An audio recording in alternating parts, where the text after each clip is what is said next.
There I was, living in Florida, by myself, holding down a dead-end job. I had suffered through a couple of years of the worst luck I had ever had in my life. I was sitting in my studio recording music when there was a knock at the door. I hesitated, wondering what else the year could bring to my door except more bad news. It was probably the usual miscreants, coming to drag me into another one of their let's make money fast plans. I walked to the door and opened it. There stood an acquaintance of mine who was known to everyone as Wu-Tang. He was accompanied by a strange tall fellow that I'd never seen before. I invited them in and Wu-Tang introduced his friend to me.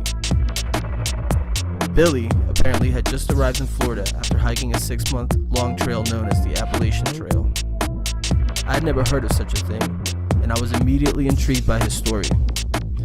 I had always been fond of nature and had spent small amounts of time in the wilderness, fishing and hiking. It seemed like the hustle and bustle of everyday life always kept me from spending as much time as I would like in the wilderness. Billy told me he was struggling to find work and he wanted to get back to the trail as soon as possible. I decided right away that this was the opportunity I had been looking for. I could use a long-distance hike in the wilderness to help me reorganize my thoughts and my life.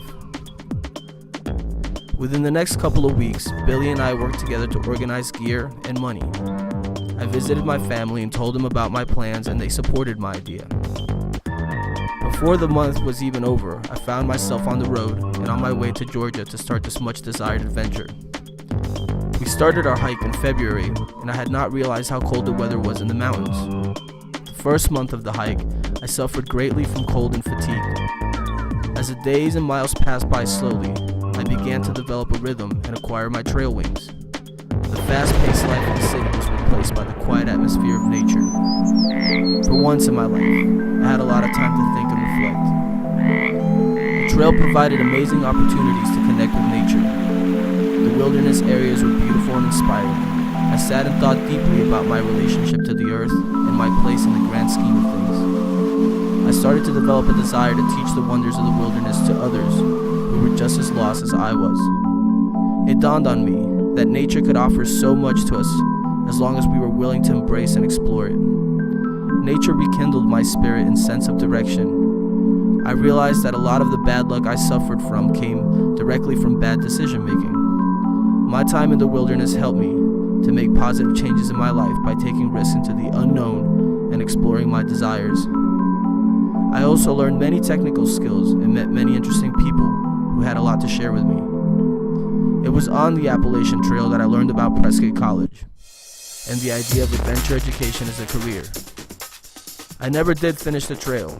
I had to pull off 4 months into the hike because my father became ill and requested my presence. I did, however, pursue the idea of using my love for the wilderness as a means to make a living that I could enjoy. I took another leap into the unknown, and I found myself at Prescott College a year later. The hike on the Appalachian Trail changed my life and helped me to find stability. It also reconnected me to nature and helped me along a new path in life full of spirituality and awareness.